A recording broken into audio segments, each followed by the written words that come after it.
To riding dirt bikes? Unsure of what to do to keep them alive? Perfect. This is 5 tips for keeping your dirt bike alive. Compared to other types of motorbikes, dirt bikes need a little bit more looking after. Some of that is because they're a bit highly strung and they're really designed for racing. Some of that is because dirt as an environment is quite harsh. But fortunately, the tips to keep them alive are pretty simple. If you're riding your ADV bike in the dirt a lot, these are also going to apply to you. First on our list of things that you need to be on top of is the air filter. With a street bike, you probably change the air filter every few thousand miles. If you live in a non-dusty place, it's even more. But with a dirt bike, that's not the case. It's something we need to be really hot on. You don't want dust getting into your engine. So if you live in a really dusty place, you're probably looking at changing your air filter or running an air filter skin and changing that every day. If it's super dusty and you're racing, it would be even more. And if you live in a non-dusty environment, you're probably looking at 3 to 4 days of riding. Fortunately, it's a really simple job to do. Start by removing the filter from the bike. The first step after you've removed the filter is to check the air intake to see if it's clean, if it is empty of debris. If the debris has got past the filter, you really need to figure out why. Is the filter not oiled enough? Is there a hole in it? Was it not put in correctly?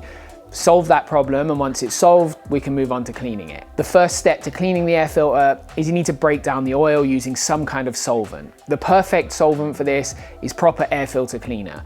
It's gentle on the air filter, it breaks down the oil, but it is quite expensive. So if you haven't got any, you can find some good alternatives.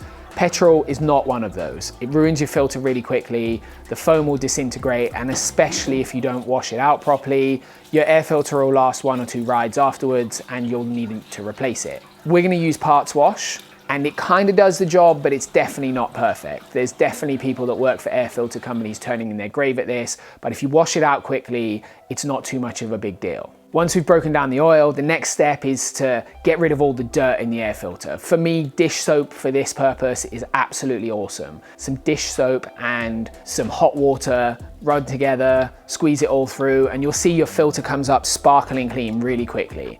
Once you've washed it with dish soap, you need to make sure you get all of the dish soap out of the air filter. Nice hot water, it cleans it, it gets it really, really sparkling. No dirt, no dust, good to go.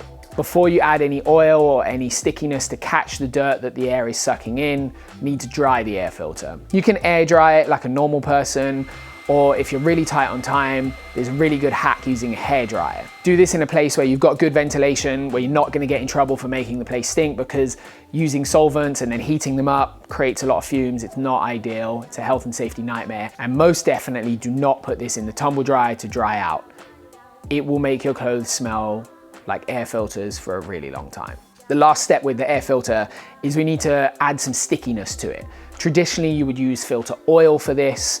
Some people use gear oil. They're wrong, don't do that. It doesn't work in the same way. It's not sticky enough, it's just lubricating. So what you really want from your air filter oil is that it's actually tacky, and then the dirt sticks to the oil and it lets air flow through. Air filter oil is ideal. The other thing you can use is an aerosol spray. I really like these because they're quick and convenient. They're super sticky. It takes 10 seconds to do the job. It's way less messy. So we're using Castrol spray oil for this. The last step, once you've done that, is to fit the air filter to the cage and then run a line of grease all the way around the sealing edge. That way you know that you've got a really good seal with the air box, no dirt's gonna get through there, and your engine's gonna stay clean on the inside for a really long time. Number 2 is oil. The world seems to freak out about how often dirt bikes need their oil changing, and the mileage isn't wrong. Generally, the manuals state about 15 hours, but 15 hours of ride time on a dirt bike is surprisingly long. If you're in an adventure scenario, you can probably go 2 or 3 days without changing the oil, but I really wouldn't push it too far. Fortunately, changing the oil is an easy job, it's cheap to do, and it's really quick. It costs about £10 for an oil change, so if you're having to do that every 15 hours, in real dirt bike terms, you're probably talking 3 to 5 days of riding. Dirt bike oil changes are simple as: start by warming the bike up. Next step is to drain the oil out, and if you've got one, replace the copper washer that goes on the drain bolt. It's not essential, even if the manual says it is. It'll work for a few oil changes before you need to replace it. Once you've drained the oil, you need to pop the filter screen out and clean it. Ideally, you want to use some sort of solvent to clean the screen, but you don't want to do this with the O-rings on because the rubber will denature, the O-ring will stop working, or in an ideal world, you'd fit new O-rings. But again, that's a non-essential. For our 250, we followed the workshop manual to changing the oil properly. So once you've cleaned the screen and put it back in, we need to take the old filter out and replace it with a new one. For our bike, that means filling up the oil chamber a third of the way with the oil, filling up the oil filter with oil, and then putting the cover back on and filling the bike up with oil.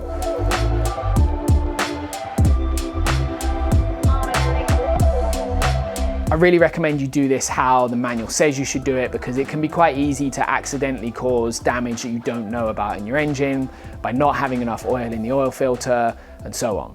Number 3 is spokes and wheel bearings. This whole tip takes about 30 seconds of checking in total.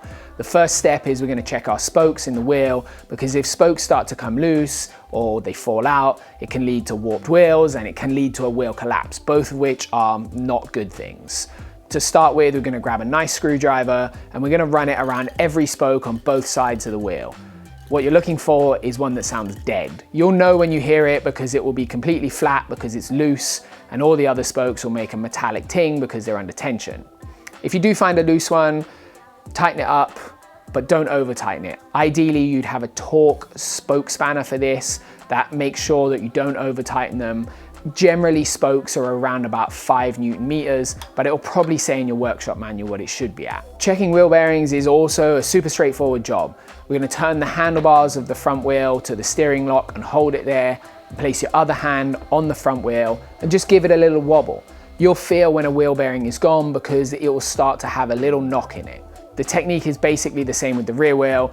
Grab it by the top of the wheel, wobble it a little bit, and you'll feel it knocking if the wheel bearing is starting to wear out. If it gets to that point, you need to replace them, and you can either do that yourself if you know how, or take it to a workshop. Number 4 is taking the air out of the forks. Most modern enduro bikes come with fantastic suspension. It's plush, it does a really nice job of soaking up the terrain, but there are 2 things that regularly ruin that. The first one is having too much air pressure build up in the fork, and the second one is your forks not being serviced regularly enough. However, the first part of that is a really easy problem to solve. Letting the air pressure out of the fork is as simple as undoing a screw, letting it go, and putting it back in. But there's 2 things to note. 1, make sure it's the right screw. Some bikes, some types of suspension have secondary air chambers, so make sure you're letting the air bleed screw out. 2, make sure the bike is on the stand when you do this. You don't want any pressure on the front wheel because it will create the wrong pressure inside the fork. The last little tip with this is if you haven't done this in a long time, you can get a lot of build-up of pressure, and when you let that tiny screw out, it'll ping across the workshop, never to be found again. So be warned. My last tip for a quick workshop check over is your nut and bolt check. This is something that I think a lot of people overlook until things start falling off their bike at uncomfortable times and they're always borrowing tools. So don't be that person. Get the spanners out and just run them over all the big important bolts on your bike. We're talking levers, handlebars, triple clamps, wheel nuts, engine mount bolts, exhaust bolts.